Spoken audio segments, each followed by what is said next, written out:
We are ready to go. Thank you so much for your patience. I know this was a long time, but it's a lot going on. I'm gonna do a quick clap so we can sync all of this audio. You ready? Yep.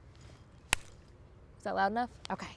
So I really appreciate your time, seriously. I'm so excited that all of you could make it. I think it's gonna be such a great discussion. I wanna just start and we'll just get everyone's name and say your title, what organization you're representing. And then we'll kind of dive in. You know, I'll have some prompts, but always feel free to just jump in when you have something to add, and I'll try to keep us on track. So, because I'm sure we could talk for hours and hours, but we obviously can't air 3 hours worth of this. So I want to respect your time. So I will start on the end here and then we'll go this way. So if you would like to say and spell your first and last name for us and what organization you're representing, that'd be great. My name is LaShawna Thompson-Neal. It's spelled Lashonia, Thompson, Thompson hyphen capital EL. And I am the Executive Director of Peaceful DC and the Executive Director of the Wire Women Involved in Reentry Efforts. My name is Gail Avent. It's spelled Gail for Gail. Avent is Avent. I'm the Executive Director and Founder for Total Family Care Coalition. My name is Joanna Hardy, and JAWANNA HARDY, and I am the founder of Guns Down Friday and Director of Hope in Action. Ryan Nickens, RYANENICKENS. I am the founder and president of the Trayron Center. I'm Delonte Golson. I pastor Peace Fellowship Church, lead organizer for Peace Walks DC. Wonderful. And is it okay if I refer to you as Delonte? Do you prefer Pastor Goldston? Pastor Delonte is what Pastor I go by. Delonte? Great. And first names for everyone else? Does that work? Awesome. Okay. So let's jump in. Big discussion. I'm sorry, Miss Hardy for me. Miss Hardy Yes. for you? Great. That's what I wanted to ask before we jump in. Joanna. Kids No will have a problem. field day with my first name. Oh, I'm sure. Yeah, works for me. Okay. So obviously this is a huge topic. We're talking about kids and violence, how they get involved, what resources we're lacking. I'd love to just hear all of your thoughts first on where we're at. You know, we've seen an increase in violence over the past few years. We've seen an increase in kids getting involved in it. What are your thoughts on what the trends are telling us right now? Does anyone want to start off? You want to start, Ryan? The trends are telling us we're in trouble. When we think about resources, and if we break this down by age demographic, when we look at kids from birth to, or we can say elementary school kids, where are the after school programs? Where are the access for kids who live in poverty, whose parents can't afford $200 and $300 a week for a quality after school program to send their kids? They are having to choose between working and making sure their kids are safe. And most parents are choosing to ensure their kids are safe. So there is a lack of access. And that's a part of the problem we have right now with children, with what we see in the carjackings from that demographic, that 12 to 16 demographic, is where are the recreation centers? Where are, the programs that they need, that they can access? That's the problem. And DC is a city rich in resources. But when it comes to implementation and funding, we get it wrong each and every time. And that, for me, that's the problem. That's a great point. Anyone else want to add to, what your thoughts are on where we're at, what we're lacking? Yeah, I would agree with that. Access. Just the other day, I got called for an event. Didn't tell the children, but I pulled up and over 25 children were ready to go to that event. These kids have nothing to do. You can pull up at any given moment after school, during school, because they're afraid to go to school. You can pull up any time and the children are hanging out. Yeah. And I know, Gail, from your perspective, you deal a lot with families who are experiencing grief and trying to deal with trauma. I mean, what kind of resources do you see them needing more of? I come from a mental health standpoint, and I do work with families. And I'm in a challenging community every day.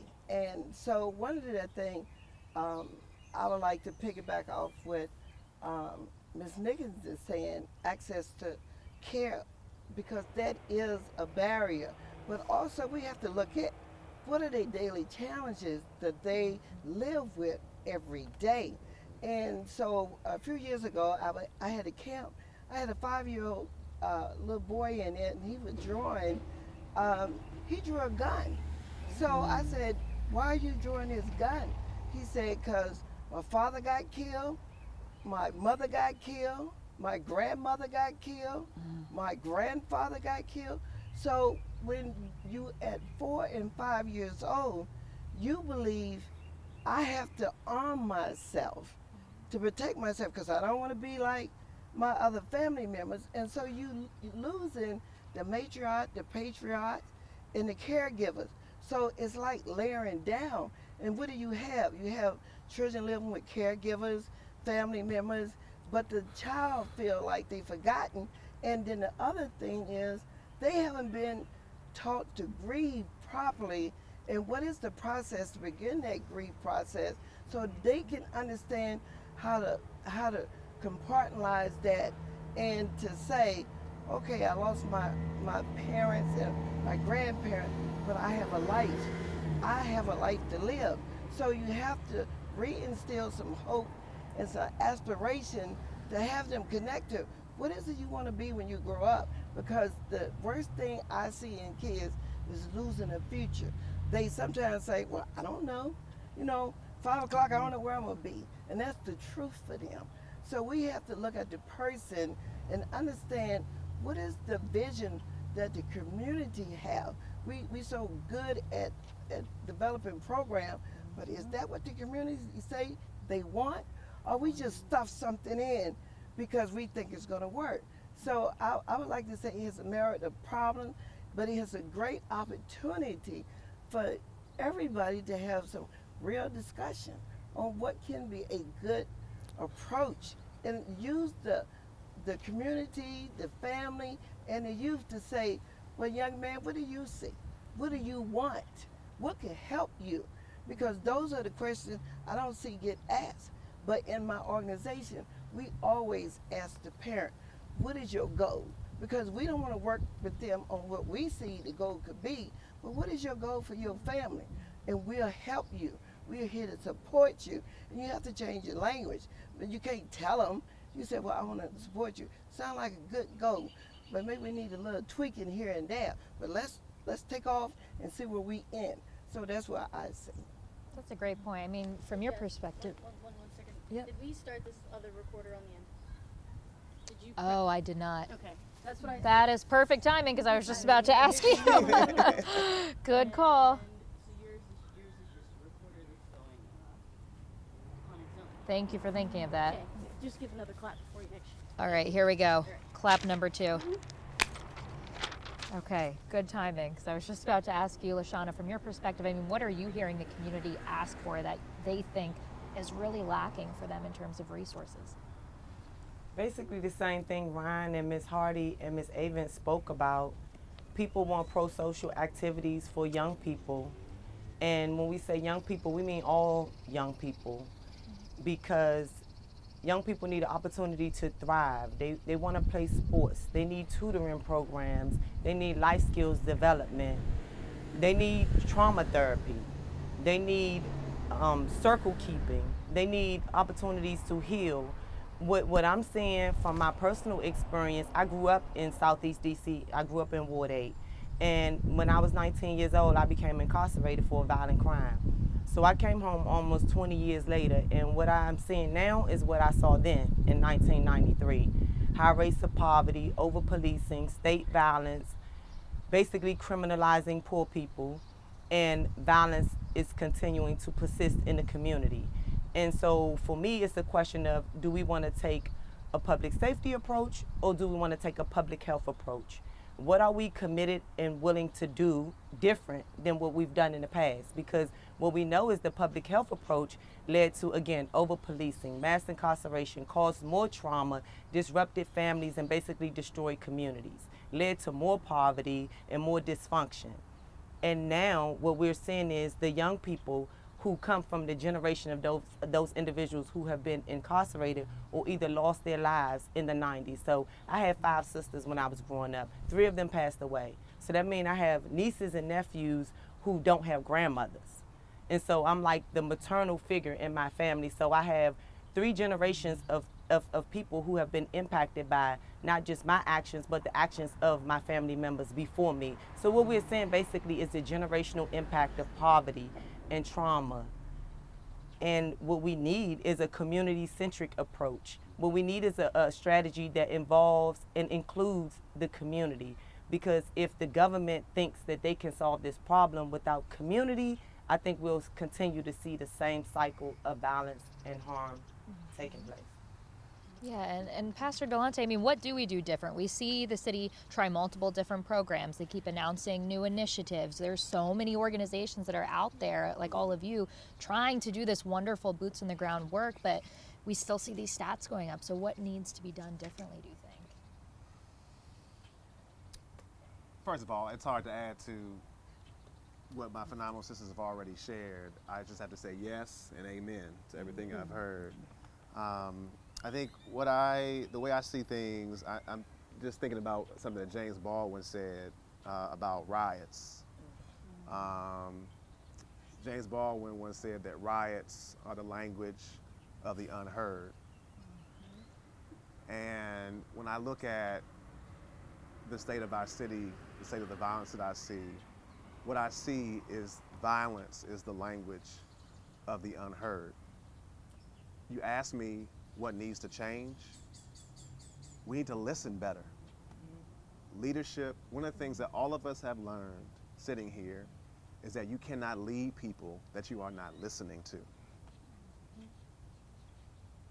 We have a crisis of leadership in our city right now that is able to hold charrettes to listen to community input around development, is able to listen to community input around all the cranes that we see going up around our city. But when has our city actually taken seriously forums that center children, forums that center survivors of police and community violence? Each and every one of us have in our own way held forums, have sat with families, have taken the time to proactively listen. Just every year in June, one of the sisters is not here, started, a sister named Tia Bell partnered with Joanna and a bunch of us here, all of us here, to put together a summit to really listen to and center the voices of young people and to center the voices of the most impacted.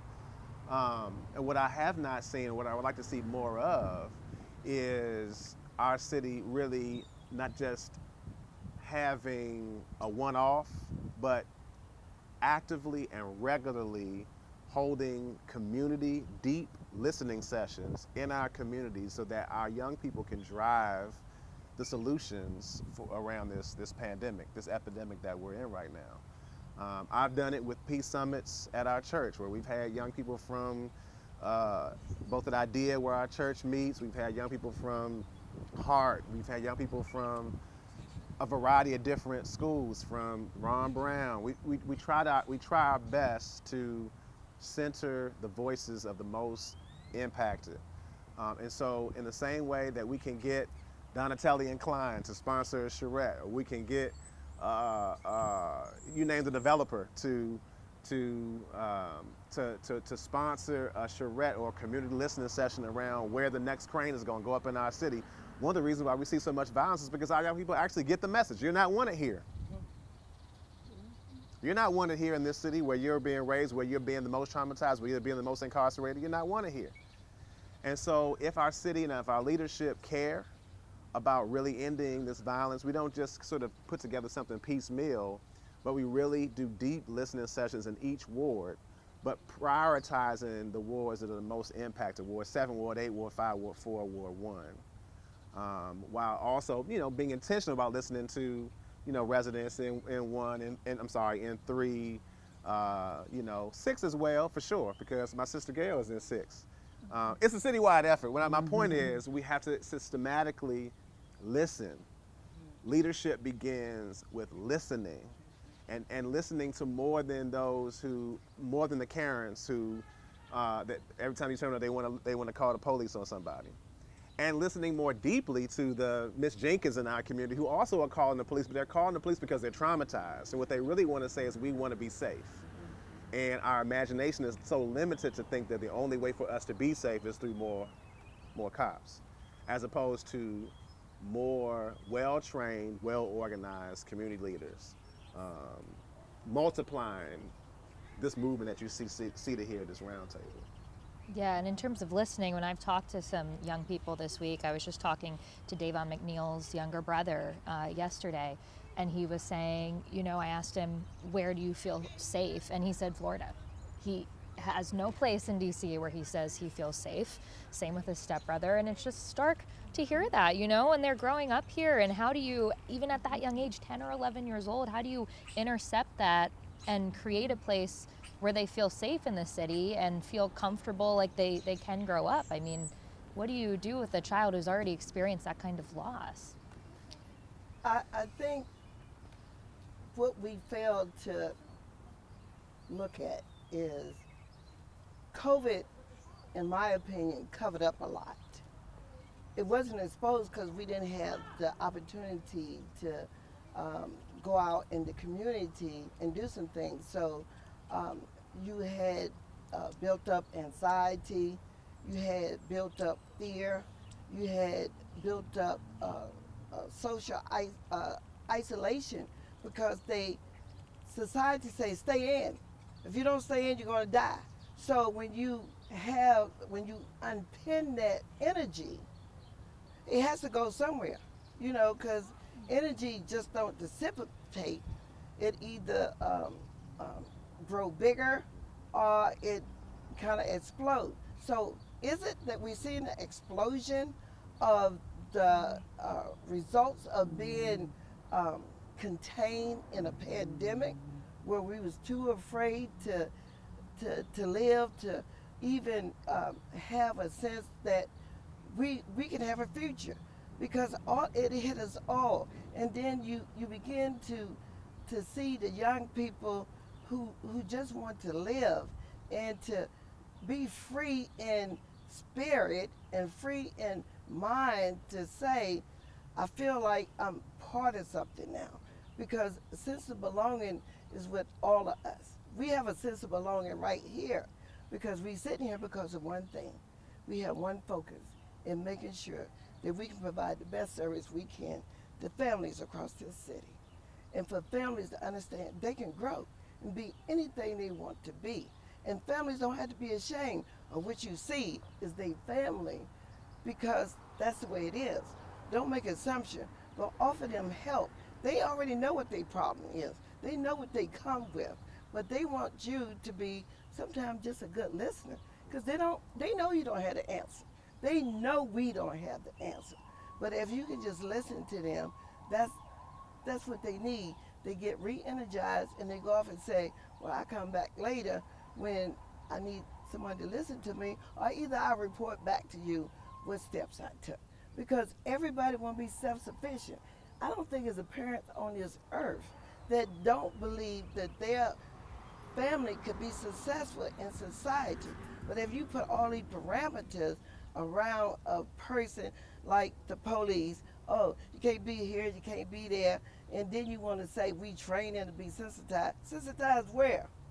On how to lock them up again, and then when a parent is, we know how to have a child, but it's something else being a parent to that child, and it's something else having the courage to say, I need help. Mm-hmm. I have a child, but I need help, and that's what life is about. Because as a mom, we didn't get a book Book of Life turn the child page 525 when they turn 6 years old, and you'll find the answer.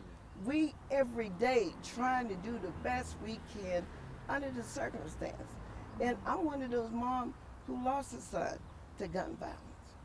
But and it almost overtook me. But what I did was reach out on that energy and remember somebody else is feeling the same thing, and let them know they're not alone.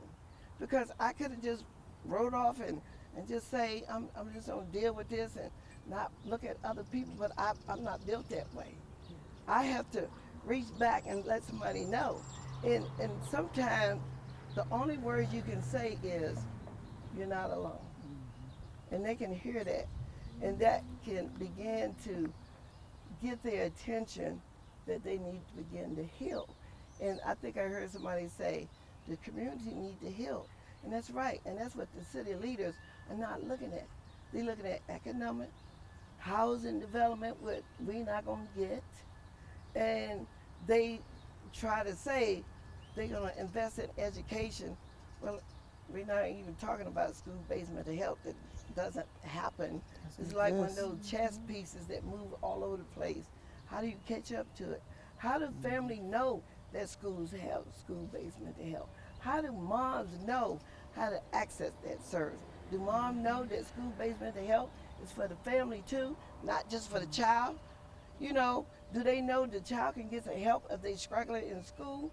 Who is telling them that? So there's a lot of hidden gems in this community where people can pick and choose from. Almost like going to an apple tree. Well, I want this orange, I want this red apple. But no, today I think I want a green one because that's what they need. And that's why I say if we can have it so people can see and know what the services are in this city that's good, not hearing about some pie in the sky, maybe you can get a house with how many people can do. You know, downtown is not for us, you know.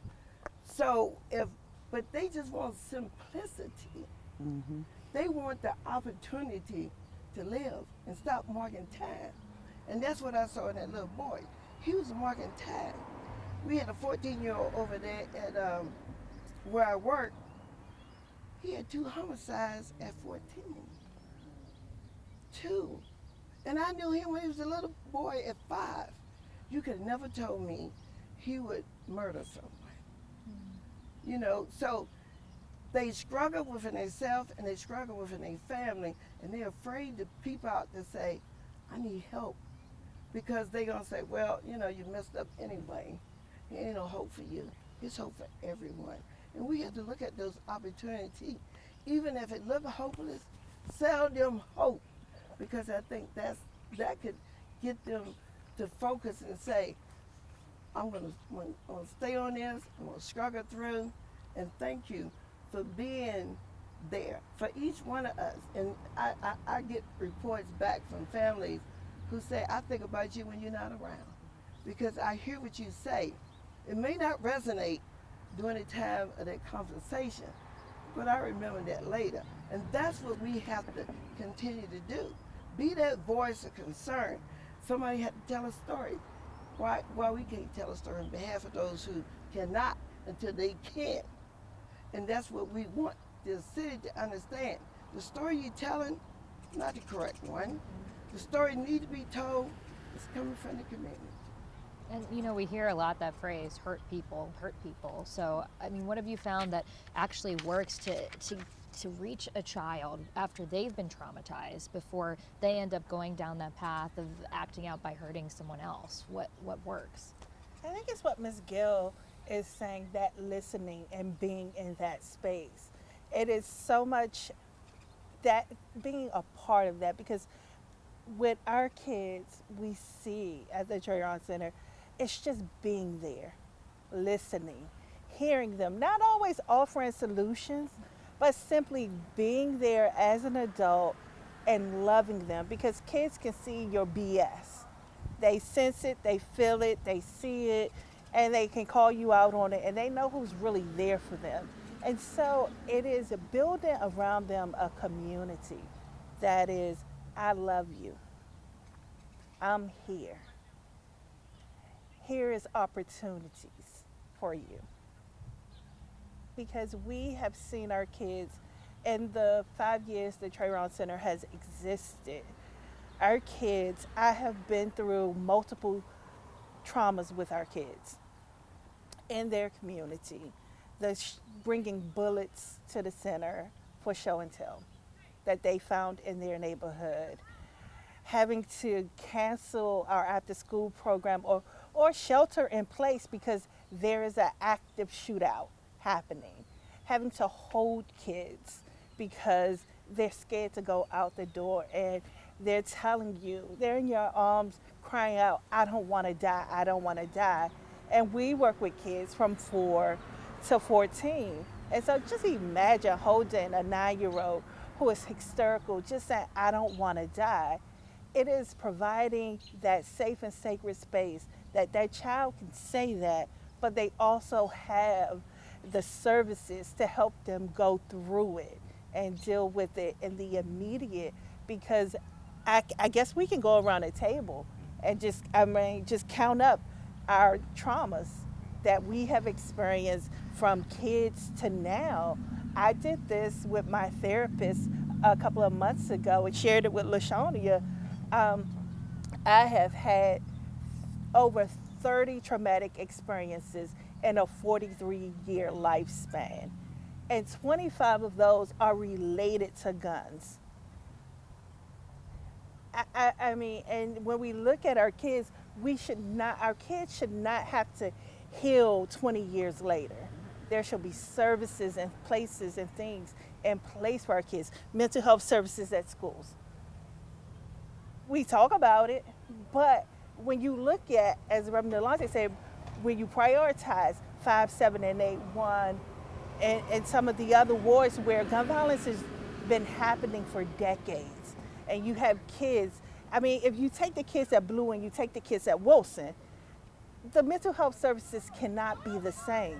You're gonna need more services for the kids at Blue than you're gonna need for the kids at Wilson. But it's this, we're gonna put 2 here. It's kind of like the services are just flattened out. The same thing for everybody and expecting the same results. And so kids, when they can't go in to see a mental health professional at school, or the wait list is so freaking long for them to see anybody, it's like, you know what, forget it. Forget it. Like, then they go self-medicate that pain, and then they go do other things. And now we want to criminalize and penalize them because when they cried out the first time, we ignored it. And so now they're like, you're going to pay. The African proverb says, you know, a child that is ignored by the village will rise up and burn it down. And now the city has been on fire since the 1980s. Let us stop with this illusion of an uptick in this and an uptick in that. This city has been on fire since we were children, since the 1980s. We are dealing with 4 decades here. And it's not going to happen overnight, and it's not going to happen with more police officers. It's not going to happen with government throwing this and throwing that. We need a real plan that is rooted in public health. We need a real plan. We don't need you to keep throwing stuff and seeing if it sticks. We need you to sit down with us, and we sit down with you, and let's talk about how we finally heal our city and get our kids what they need, or they can keep putting a gun to your head and taking your car. Which one do you want? Do you want to do the hard work that it takes to heal our city, or do you want them to do this lazy throwing stuff at the wall and seeing if it works, and folks keep, you know, getting carjacked by 13-year-olds? It's up to you. It's seriously up to the city what they want to do and how they want to approach this issue. Yeah, I mean, some of the things the city is doing to that point. They recently, Mayor Bowser announced the People of Promise, targeting says 200 DC residents identified as being at highest risk of involvement. They've had these community-focused patrol units in DC police where they have a little under 30 officers on bikes trying to engage in that way. I mean, what do you think of all of these initiatives that the city has put out in the last couple of years in terms of what you think their effectiveness is and will be? Still piecemeal at the moment. I think it's piecemeal at most. I think we are often set up to express gratitude for crumbs when we deserve bread. I think we're often set up to express gratitude for, no shade, sardines, when what we really deserve is filet mignon. Now, I'm down with some sardines and crackers as much as anybody else is, or some pink salmon, from the dollar store. But my point is, we have adjusted to a culture of survival and policies that are about survival as opposed to the thriving of our people.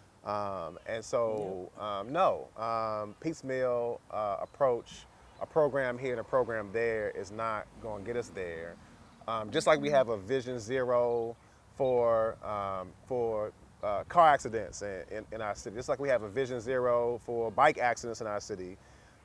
Many of us around this table have advocated for a Vision Zero for gun violence, where every single city agency, every single nonprofit that receives city money, if you have anything to do with the city of Washington, D.C., you have to be able to articulate what you are doing as a part of a coordinated, strategic, systemic gun violence elimination strategy for our city. I said it before, I'll say it again. We have been systemic and strategic about where cranes will go up to gentrify our city. But we have not been systemic and organized when it comes to how we will end gun violence in our city. And I believe it takes everybody. I don't believe that that police should not be at the table, because they are also a part of the ecosystem. Okay. Now, I've organized with Black Lives Matter for the last 10 years of my life. I'm an abolitionist, but I believe there are many, just like Harriet Tubman led her people to freedom. She had stops along the way on the Underground Railroad, and I believe that for the moment, community police officers are a part of the journey toward making their job unnecessary. And so, what I believe needs to happen is that there needs to be. I used to organize trust talks in my previous role when I was in LA doing ministry around the same issues, and we tried to make sure that at our tables every key stakeholder was at the table. But if there was a stakeholder at the table that created a trigger or trauma for somebody else at the table, for example, we had a sister named Detroit, and there was a particular officer who was at a particular table that as soon as she saw that officer, she lost it. So what did we learn from that? We learned that sometimes listening requires creating a safe enough space for certain community members to be able to share their truth, whereas you have another table where other people can be there that don't trigger the same response. What am I saying? What I'm saying is that if we're going to listen well, we have to make sure that every stakeholder is at the table and every stakeholder feels safe enough to share their real, heartfelt solutions to the issues that ail us.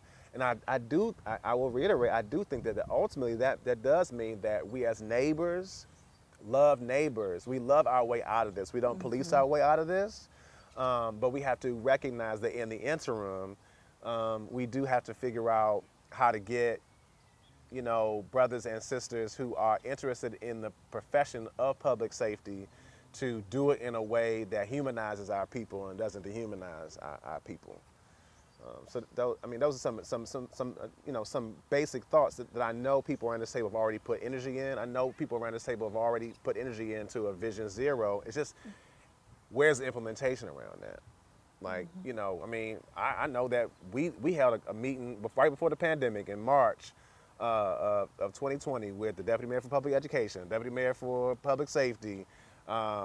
We had folks that because we had just done town halls at Thurgood Marshall and at IDEA with kids, and we brought all that information to our city leaders to say, okay, we're a coalition. We had young people at the table from all the different youth organizations. I can't even think of all the different ones at the moment because I'm on that right there. But my point is, it takes a systemic and a coordinated effort. It took a systemic and coordinated effort to get us in this mess. We systematically had heroin dropped in our communities. We systematically had crack dumped in our communities. We systematically believed that we could police our way out of this situation in the same way that Brother James Foreman Jr. just put the book out a couple years ago, locking up our own. We systematically got our way into this mass incarceration, hopeless situation. So we're going to have to systematically get our way out. Yeah, and I think it's just an overwhelming thing to think about how do you come up with a plan of action steps. I mean, what do you think, Lashana? If you had to think of one or two, maybe three action steps that you think need to happen to actually set this in motion, do you have anything that comes to mind? Well, yes, I come from a restorative justice and the transformative justice lens. And so for me, like I said, first you have to study what works, evidence-based approach to preventing violence, and then you really have to make a decision about what approach you want to take. Again, there's two paradigms. Either you want to take a public safety approach or a public health approach. And if you decide to take a public health approach, that means looking at the root causes of violence. That means being inclusive of the community. That means being preventive and treating and doing everything you can to treat trauma and deal with that generational impact of violence. And for me, it's just the question of like the commitment we're willing to make. Right now we have the Safe Passage program that's under the Deputy Mayor of Education. We have the Cure the Streets program that's under the DC Office of the Attorney General. Then we have the WAN's office that's doing all these great things. That's 3 different government agencies doing great work who do not communicate and who do not work together and who do not sit at the table to respectfully listen to one another, as Pastor Golston described. That don't mean we're gonna always agree. That just means that we first have to develop some mutual respect. You know, what are our common values? And develop a strategic, thoughtful plan about how we want to move forward to address this epidemic. For me, it's not really that complicated. And just to address a few other things that were said about like the pandemic and the impact it has had on kids. Young people are spending way too much time on social media. Social media is not being held accountable for the role that they're playing in fueling violence throughout the nation. And so now we're basically, I think there's a chance that we may be causing brain damage because young people don't get out the house, they don't know how to play, all they do is fight with each other or they're in their phones. And they're being exposed to levels of violence that is just unmentionable. It's almost like we're creating child soldiers. And so in order to treat that or reverse that, you need some serious trauma clinicians in these communities and in these schools. We need behavior techs. We don't need police in our schools.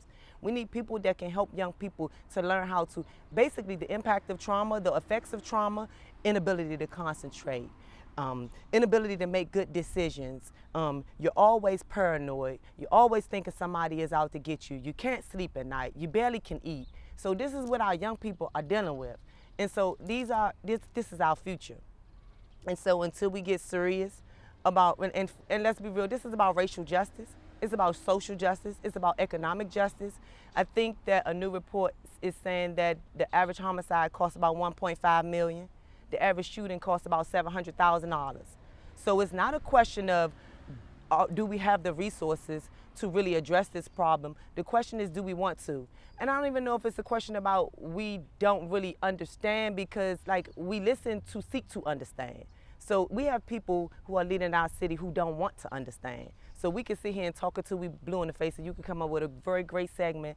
But if the people who don't want to understand the issues, who don't feel that these issues impact them or their family, if they don't want to receive it, they're not going to receive it. They're not even going to listen to it. So. I work with a neighborhood. So myself, I've received one government grant for $5,000. So I decided to partner with a organization who received $1 million. So I had 10 kids. They had a 4-week program. And at the end of the program, you had to write a page, a Black History report. So the first couple of weeks, it was shaky, but it was nice. The third week, they found out that they had to read out loud. 9 of the kids dropped out. So one decided to stay. And he went the fourth week, didn't read out loud, so they told him he couldn't get the gift card. He was distraught. That nonprofit is in walking distance from their neighborhood. The person who is running the organization is not from DC, Maryland, nor Virginia. So they don't even understand these children. So that's another issue that I see. Yeah, I mean, that's worth pointing out where the funds are going, how they're selected. You know, I've talked with other groups that are saying, I have tried time and again to get some resources, I can't access it. I mean, it's, how do you change that besides these conversations, right? If the people, like you said, LaShawn, at the table aren't necessarily listening. When people see money, like, okay, now it's money to end gun violence. Now everybody's a violence interrupter. Yep. Now everybody is an expert at ending gun violence. Yep. And you are exposing these violent interrupters to violent crimes themselves. The lady who just got killed at McDonald's was a violent interrupter. And the thing is, Promise came from some other state. It always, I have no understanding of why this city does not trust the citizens that live in this city to say, we know what this city needs. You always bringing somebody out from out of town and they got a model in another city. But I always advocate that DC is unique in and of itself. Let us understand what we need to do. Give us an opportunity. And then the police, well, hear what I see. Those people who are engaging in some of this gun violence, they got the police number down. They have the schedule down. So they know what window they can go and create havoc in the community and shoot up some folks. Because they know police is chasing a donut either on a break somewhere. And so there's a pattern. And I don't know if police, you guys understand, you've been watched more closer than you think you watching the citizen. Because they get your schedule down and they go in that window to do what they have to do and they out. You know what I mean, to the next tab. So, you know, and I understand that because the police, they work overtime because that's what the mayor say. But when you work overtime, your mental capacity begin to diminish. You're not as clear, you're not as watchful as you should be. So what are we doing? You know, and then the violent interrupter, you know, those people are passionate. I heard so much how this lady was so passionate, but you didn't give her good training. You did not give her adequate training. You did not teach those people how to be safe in the community for themselves. Are you really that interested in figuring out how to lock down? And let's look at the homicide closure rate. Okay, let's not. But you not understanding when you put people who have a compassion, have a focus, has committed to pay for it, those people should be kept safe. They should know how to be safe in the community too. Because if you keep losing these violent interrupters, what's gonna happen? People gonna take the money and go home, like I hear. And you're right, for the people, what I call boots on the ground, like us, and there's no day or time or night that I don't respond. You know, I'm almost like the police. There's a problem, there's Gail. You know what I mean? Because the families need to see a friendly face when something traumatic happens. You know, when there's a loss. They know the police gonna come, but who else can just say, you're not alone? I understand. We're gonna do this together. Because they need that assurance. It may look scary and everything looking bleak, but there is light at the end of the tunnel. You have to have a way to get there. And what I see is we go in and out of people's life along their life journey. It's not our job to, we don't want to continue to hold their hand, but we want to be there when they need us. We want them to understand how they can be the same. And we want to see them off in the sunset to say, job well done, family, because we don't take that credit. It's the family who put in that hard work to figure out how to do. And my other little pet peeve is when there is a death of a child. The city galvanized for 2 weeks. After the 2 weeks, 15 minutes of fame has faded. They are left wondering what to do, what direction I take now. They call, oh, you got my card, call my number. You got answer machine. You send an email, I'm responsive. But people want to know how to get from point A to point B. It's nothing to be ashamed of. That's just the way we built, because we not built to know everything, but we are built to say, is somebody out there I know can help me? And how many times have, I reflect on my own life and see somebody say, oh, you look nice today. And I could be feeling terrible inside, but when they say, you look nice today, that resonates for me. It keeps me going for the rest of the day. Why a perfect stranger say, I look nice? It must be something that they see in me. And like I think I heard everyone here saying is, we have the ability, because we are boots on the ground, to see what people don't see in other folks. Non-judgmental. How many times we get judged and get put in a box? I heard somebody saying, we've been doing this for 4 decades. That's true. But who have seen us? Have we been seen? Have we been heard? Have we been listened to? Or is it more glamorous to sell fear? I think about, like, if you go in any hood in DC, you will find a lady or a man fighting to save that community. But I promise you, they don't get funded. I feel like I'm that person. Myself, Tia, and Shar, we all applied for a grant. We didn't get that grant because we don't. People like us don't qualify for government grants. So, it makes it tough. It discourages us. Um, and it's not accessible even for the people that are trying to do the work. It's like you have to know somebody to get it done, and that's another struggle. Yeah, it's a great point, and I was talking to Crystal McNeil, and she was saying the same thing. She's trying to do that too. She's trying to get more trauma resources for her son's friends, for her kids too, and it's just an uphill battle. Yeah.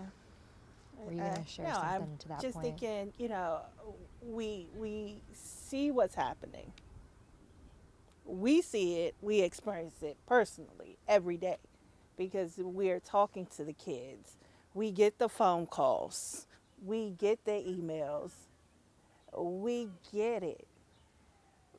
But as Ms. Hardy was saying, those who get the grants call us because we have access to the demographic they want to serve, but they don't have access to.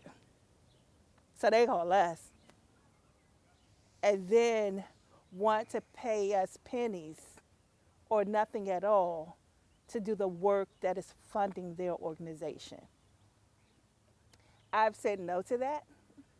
And what I share with Ms. Hardy and with others is, build up individual donors, because there will come a time in the next 2 or so years where gun violence isn't going to be sexy anymore. It's not going to be that topic in the country or the city anymore. It's just not going to be. And so you have to build up other revenue streams, because we are not in this for the money. We say yes to those things because we hug children who are crying. We hear kids, teenagers saying if I can't, I'm hungry. I did it because I was hungry. I did it for a place to stay that night. I did it for, and they have their reasons. And all of their reasons are not malice. It is to take care of a need, not a want, but a need that they have. We get the calls for Cash App. We get the emails for that stuff. It's the kids who stay back and say, Miss Ryan, can I take that home for my sister and brother that's at home? Can you just pack a little bag? Because, we won't have any food till next week. These kids are crying out. And I will say it again, either we will hear them or we will feel them. I prefer to hear them than to feel them. And when I say feel them, we will feel their guns in our faces. We will feel the knives. We will feel them pushing us down. And no, it's not justified. But if we don't respond to their need, this is where we are. And we will just have this conversation a year from now. If you're still here in the DC market 5 years from now, we'll have it 5 years from now. We'll have it 10 more years from now. It will be continuous because as Ms. Gill said, it's been that way. We've been crying out. We've been those rocks crying out, saying we need this. Our community needs this. But because it's happening in white communities, because it's happening in business districts, like folks can't have happy hour on 14th Street without a bullet hitting them. Folks cannot, leave their keys in their car at a gas station without getting knocked upside their head. All of these things are wrong, but if we don't pull together, and I believe community is government, it is all of us coming together, it is the young people telling us what they need. Because what worked for me back then may not work for some of these kids today. But I do believe community works, and a real plan to move us forward will work.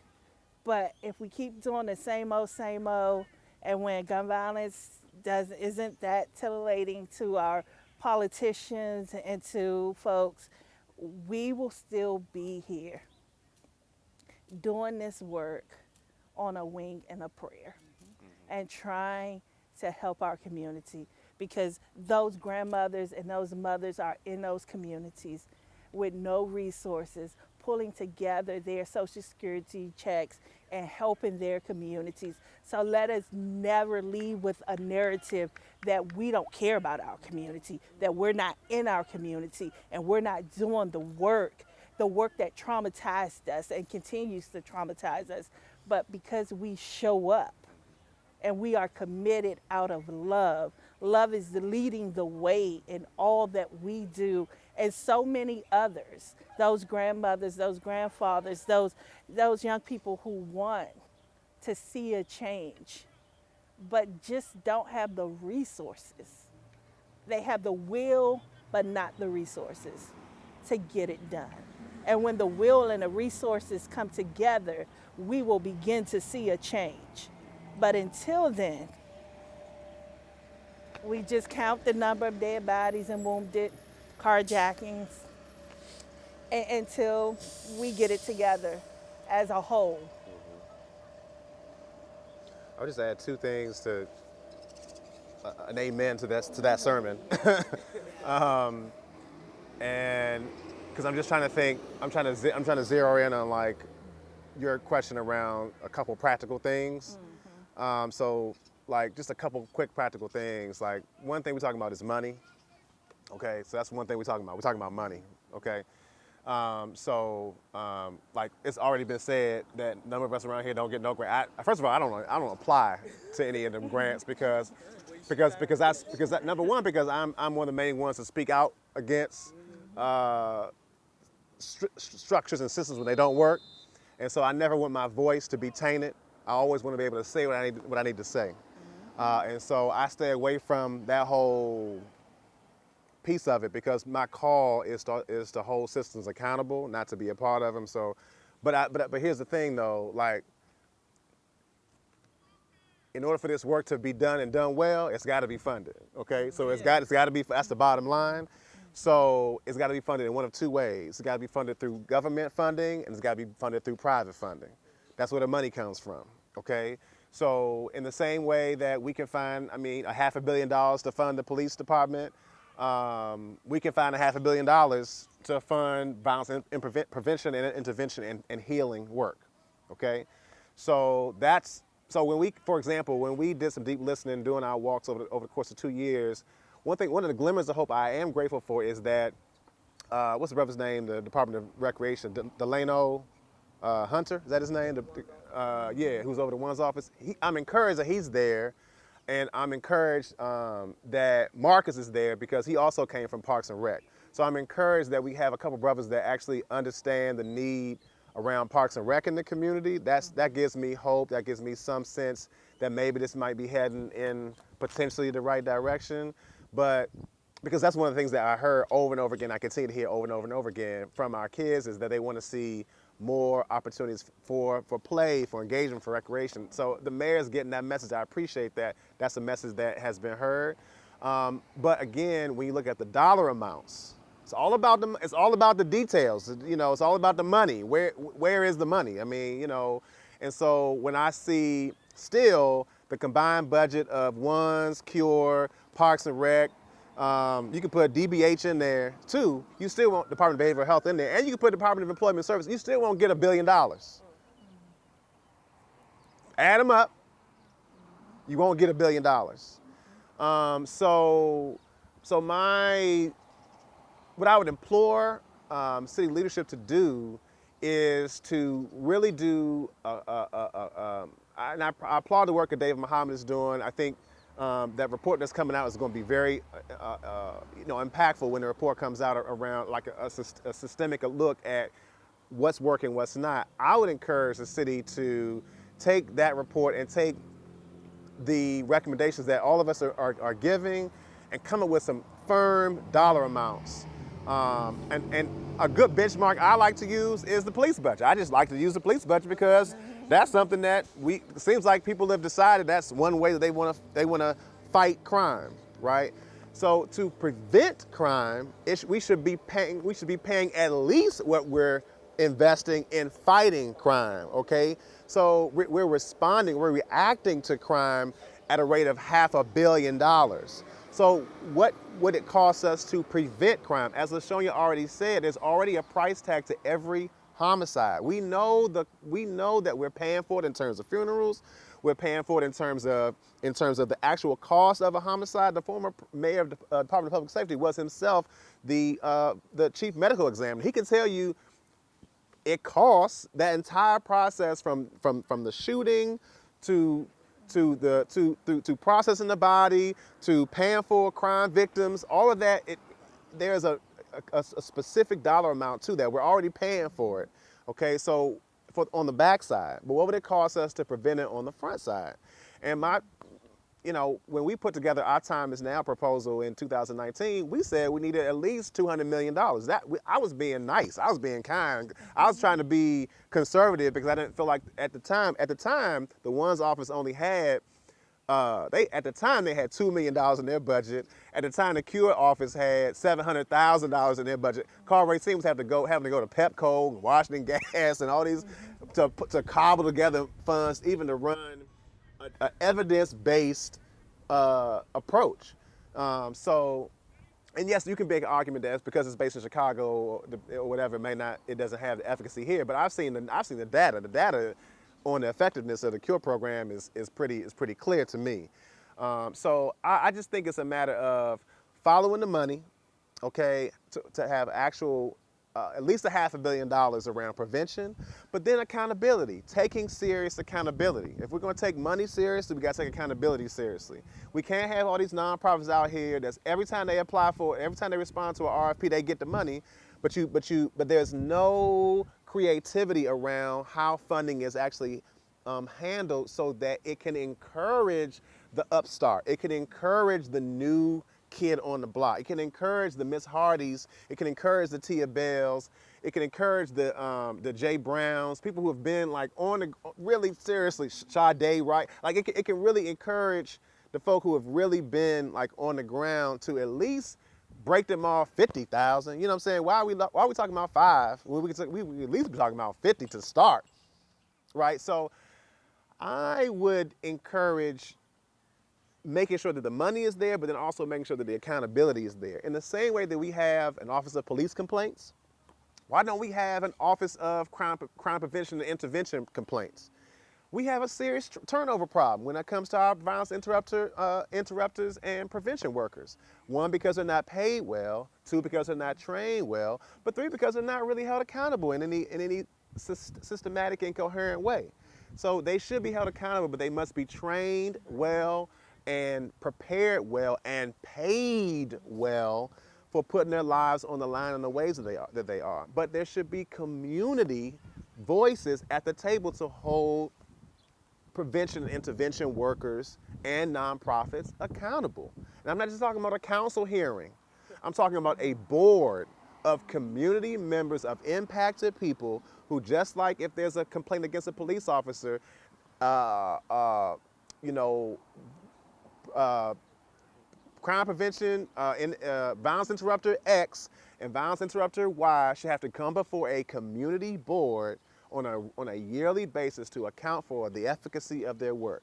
And that's I think a step toward putting the money in where it needs to go, but also putting accountability where it needs to go. Because that was a major, I will say that your folk who are the first ones to sound off against, because I remember when Clarence Venable was killed, broke my heart that that was our first interrupter that was killed right after coming out of a training. Right, broke my heart, and I remember, I'm still healing from that. I'm still healing from that, honestly. When the sister in Ward 5 was found over here by the McDonald's, that brought up all that for me. But I remember those community meetings, the Anacostia Library. I remember those community meetings, and some of the citizens at that time, they were saying, well, that's why we shouldn't have no interrupters, because they can't even protect themselves.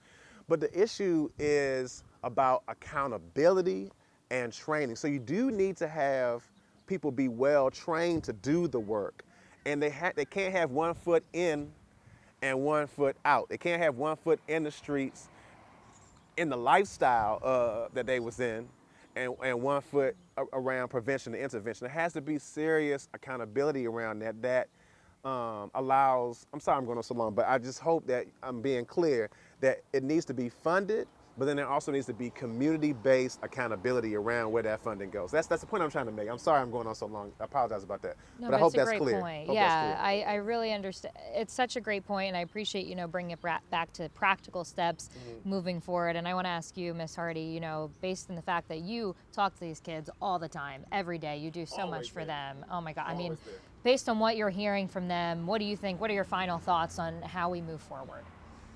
Well, the kids that I work with, they don't even know what's going on. They don't, if you ask them questions or how do they feel, what do they want to do, we want to go with Miss Hardy. They don't even understand what is in their community. I took a group of kids to the White House. They've never even been in that area. Like you guys don't they're not even, social media is on their mind. They're happy with what they have. So, it's up to us to change their minds and hearts, get them thinking about careers. It take the group I'm with now, it's a new group. So it's taking time to get them to even see their value. And Gail, any final thoughts from you on what we can do to move forward, if the powers that be are listening, that have the power to actually, fund some of the resources we're talking about? What are your final thoughts? I say, listen to the community, and have the community at the table, because every person should be involved in what's going to happen to them. And if the voice cannot be at the table, then that's when I say the nonprofit organization of people who do the work in the community can be the storyteller, because everybody can't come in and tell the story. Like you were saying about people get turned off because a certain person is in the audience. That is true. As much as you try to say this is a safe space, and people get triggered by having individuals in the meeting, maybe like the mayor's office who never answered a call, somebody from education who didn't value the parents' concern when they say my kid need help, either from the police department where when my son was running away, I said, help me find my son. And they said, well, we don't have time to be finding missing kids. Well, yes you do, because this is my child and I care about my child. And Miss Hardy is right. The kids don't know what they want because people are not asking. Even the young folks over there in Potomac Garden, I asked after the double homicide, what is it you want? And that was the first time they say somebody asked that question. And I've been there, so I'm ashamed for not even asking. But something just prompted me to say, ask them what they want. And you know what they say? They want their voice to be heard. They just want somebody to listen to them, to share some space with them, to say, this is what I see, what can you do to help me? So we need to learn how to be good listeners, and that's my thought. LaShanya, any final thoughts from you when we're thinking about moving forward and where we go from here? My final thought is, as I'm listening to Pastor Golston, it just reminds me of the fact that DC like brands itself as being so progressive, but in reality, like, we are really lost and we are like behind the curveball. Like, we are not getting it, we are missing the mark. When you look at what's happened nationally, and when you look at evidence-based programs that are working throughout the nation, DC don't have a clue. And I think it's interesting we say that Cure Violence Global is a Chicago program. It's actually, even though their home office is in Chicago, it's actually was started by the World Health Organization, by a medical doctor. And so his home office is in Chicago, but this program is used all over the world. But you have the credible messengers that came from New York. You have the one's office that came from someplace else. It was the Office of Neighborhood Engagement, actually. And you have the David Muhammad, who came from someplace else to do the great work that he's doing. And the Pathways program came from Richmond, California. So it's like sometimes we do things for show and we lose reality. So adopting evidence-based programs and models from other places is not a bad thing. But when you tell people that you're doing that, then it becomes a bad thing. But if you do it without them knowing it, then it's okay. And so that's the problem for me. Like, I just think we need to get really, really honest about what's really happening. Like, really expand our mind, open our minds to be willing to like read and learn and study. There's a lot of people have been obsessed with Thomas Abt and the theory of call-ins and Stop the Bleed, his book. And so now we've come up with this list of 200 people of promise. Is that the call-in with a twist? And we have a tendency here in DC, we want to take the models, but we only want to take what we want and leave the rest. So like with the one's office, we added an S, so that makes it ours, but we didn't put the private philanthropic piece with it like it was supposed to be. Or like with this call-in model that they're about to adopt. They're not going to say it's the call-in model, and they're not going to do it the way it was supposed to be done, because they only doing it on the surface, like for show. And because of that, we're losing sight of reality. And I just want to see us get honest and sincere about this effort to save lives, because at the end of the day, our future is on the line. We're talking about young people. And I really believe, like, over the next 10 years, that's going to make or break it for Black people in D.C. And as a Washingtonian, like, I want to be here. I want to live here. I want my grandkids to grow up here. And I want them to be safe. And I want people all over the city to be safe. I don't want to see violence equally distributed. I want to see violence eliminated. So those are my final thoughts. Well, Thank you all so much for sharing your perspective. I cannot tell you how much I appreciate the work you do in the community, and I hope you know that people are listening and that we actually start to see some change. So thank you.